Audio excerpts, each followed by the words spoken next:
So welcome back to another episode of This Week in Gaming. Mr. Bobman221 reporting, and today we got a ton of stories and we got a lot of heat, and I cannot wait to get into this one because first of all, we're gonna be talking about Metro Exodus, and guys, this one is gonna be a big shocker. This one is gonna be one of those things where you must see in order to believe, because Metro Exodus developers are currently threatening fans, and they are threatening that, hey, if you guys do not stop, if you guys boycott, we will drop Metro Exodus from PC entirely. Next up, we got PlayStation 5 back in the news, and it's looking really good, man. I mean, whatever we're gonna get next for PlayStation 5, I am really genuinely excited for it, because I really have a feeling that whatever Sony does next, Microsoft will do it too, and whatever Microsoft tries to do it, Sony will try to one-up them, and Microsoft will try to one-up Sony and all that. So there will be that competitive aspect, and I personally love that because I feel like that the next-gen consoles are really gonna be. But on the other hand, Xbox Live servers went down, and I mean, a ton of Sony ponies, they let their dogs out. They started laughing on everybody who had Xbox. A ton of people got mad, a ton of people got salty. Just wanna let you guys know straight up that I'm not a Sony pony. I'm gonna elaborate on the whole situation. We're gonna talk about it. I'm gonna hit you guys up with the entertaining content for sure. Next up, we also have Machinima and GameStop in the news, and it's really not looking good for either one of these companies, and it's kind of sad. So we're gonna talk about that. And we also have Blackout 4 DLC 2 leak. I mean, it's probably one of the biggest leaks we got, so we'll talk about everything in this video. So let's get this started. If you guys are new, smash that like button, smash that bell like you are smashing your girl. But first of all, I want to talk about Metro Exodus. Now check this out. This is the headline. I'm not gonna sugarcoat anything, because Metro Exodus developers are threatening to drop PC as a platform if users boycott the game due to Epic Store. Now, a couple of days ago, Metro Exodus, they cheat Steam. They cheated Steam for Epic Game Store, and the whole reason behind this is that Epic Game Store is giving a ton of Benjamins. They are offering a ton of Benjamins, and Metro Exodus developers and publishers saw the opportunity. They were like, we're gonna make that paper. We're gonna take those Benjamins right at home. And for sure, Epic Game Store is lacking a ton of features. It's inferior when you compare that to Steam. Steam is basically the juggernaut, right? And this move is not good at all for Metro Exodus, and I'm personally not really a fan of Metro Exodus, but I've seen the gameplay trailer and the game is looking good. I mean, judging based off of the trailer, the game is looking really good, but obviously I'm not really someone who would purchase the game, right? Like, I'm not really invested into that game, but I'm still gonna try and put myself in the shoes of the fans who are really looking forward to this game, and this is a really situation. And here they basically talk about the fact that Steam users are starting to review the out of their games, giving it a negative rating and bringing down the overall user score, and this definitely caused some distress among the developers, and developers were panicking. Obviously, they do not want to see that kind of score, and now they are deciding that, hey, if fans boycott this, we're just gonna quit. We're just gonna leave PC in the dust, and we're not gonna launch this game on PC. And I'm sitting here and I'm like, hey, what do you guys expect? At least, at the very least, make it so people can buy on Steam if they want to, and people can also buy on Epic Game Store. I mean, just put your game on both platforms. I mean, you started and you put this game on Steam, and now you're just gonna quit Steam for Epic Game Store, and you're gonna force fans to strictly be on Epic Game Store when they absolutely don't want to be there. It's just a bad move, and I feel like that this game is also gonna go downhill by this marketing PR move, and it's not looking good. And if you're a fan, I personally feel you there. But on the other hand, Sony is back in the news. Now, a couple of days ago,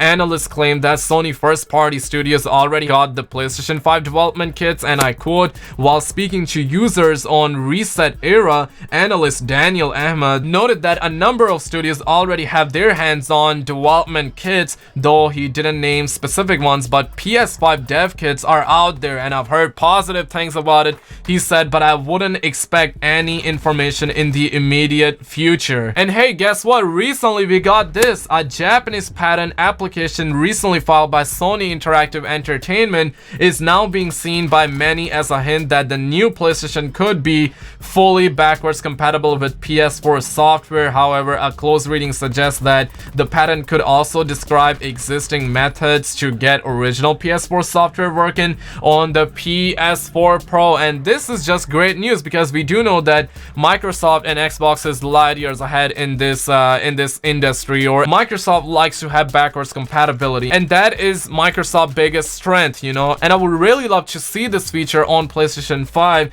and it seems like that's what's gonna happen. But this doesn't mean that it's confirmed. Patent, they get filed all the time, but this clearly tells us that Sony is seriously looking into it. And if they are looking into it, obviously there's a reason behind it, and if there's a reason behind it, well, it's most likely gonna happen. So I mean, I'm really excited about it because if Sony's gonna do that, Microsoft is clearly gonna do that because they are already doing it, and it's looking really good. But on the other hand, this is gonna be some entertaining spice here. Xbox Live service, they went down, and you know, PlayStation fanboys, them Sony ponies, they went out there, they let their dogs out, and now they are dicking on anyone who have an Xbox. And I just want to come clean here.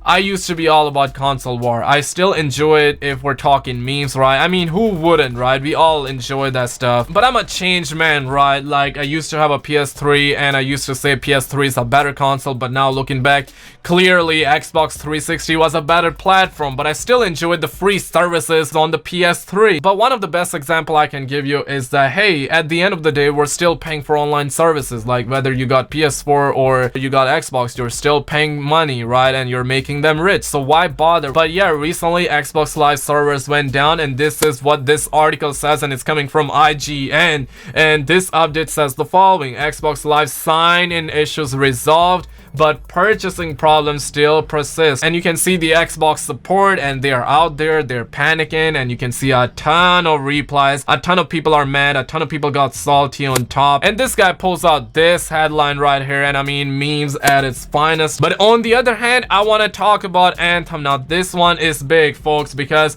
we're talking about classic EA, and there was an article written about it. I mean, there are 10 million articles written about it, but check this out. So Anthem had a lot of issues with the servers, and it's safe to say that that problem is resolved, but someone managed to put Anthem and EA on blast. Now, a report from VGR shows the picture in question. A screenshot of the store features section. The prominent items are two different armors that both cost 2,000 shards. Shards are what players can buy using real money, with the current exchange rate being about $1 per shard. And we clearly have seen similar situations, and we have seen Activision do that, and it's kind of crazy that they are trying to rob you. They're like, hey, if you pay $1, you're gonna get 100 shards, or in a nutshell, if you pay $20, you're gonna get 2,000 shards. And they're making you feel like that you're paying less and you're getting a lot more money in return. And we do know that it's in-game money. It just doesn't mean jack. And it's kind of sad because I remember games like Battlefield 3, games like Black Ops 1, Black Ops 2, Modern Warfare 3, Modern Warfare 2, and games like Need for Speed Underground. I'm not sure how many of you guys played that, but those games were rich with content. I mean, I remember the days when you would pay $60 and you would get like a full game. And if you would buy a season pass, those maps were really good on top. But now we're getting to the point where you pay 60 bucks, the game is incomplete. You pay 50 bucks for a season pass, the game is still incomplete. And they load these games up with microtransactions. I'm like, hey, EA, if you're listening, go suck Hulk Hogan's little one, you pieces of. Next up, I want to talk about Machinima and GameStop. And it seriously is a sad news, and it's not looking good for either one of these companies. And I remember being partnered with Machinima, and I guess that it's safe to say that if Machinima wasn't around, the gaming and the whole YouTube scene wouldn't be this big. I mean, it still would be, but Machinima had played a major role. And check this out. Deadline reports that the company has made an official statement on the matter, including the announcement that it is now purging 81 people from its staff as part of its own. And so they finally have kicked their own homeboys out, and it's just a sad information. I mean, memes aside for sure, but it just feels bad, you know what I mean? And on the other hand, GameStop put out this article where it says GameStop sale to another company could be announced by by mid-February, report says that at least 2 companies might want to buy GameStop. So GameStop was one of the biggest thing that I personally went to in order to get like games, the used copies and all that. And I mean, there were some instances where they would try to finesse me and they would on me and all that with all them insurances. They were like, hey, just pay $3 and this disc would be insured. But at the same time, it wasn't much, right? Like, it was a good deal. Like, if you ever break your disc, I mean, it never happened, but let's say if it ever happened, they would give you a new copy. And I mean, in my opinion, it was a good medium because it really helped them out, and we as consumers, we could get physical copies. And right now, I really suspect that in the near future, we're gonna be all about digital copies. And let's say you buy a game and you don't like it, guess what? You're not gonna be able to sell it because it's a digital copy. So it's gonna suck big time, you know what I mean? But this is what this article says, that the Wall Street Journal reports that at least 2 companies are bidding for GameStop,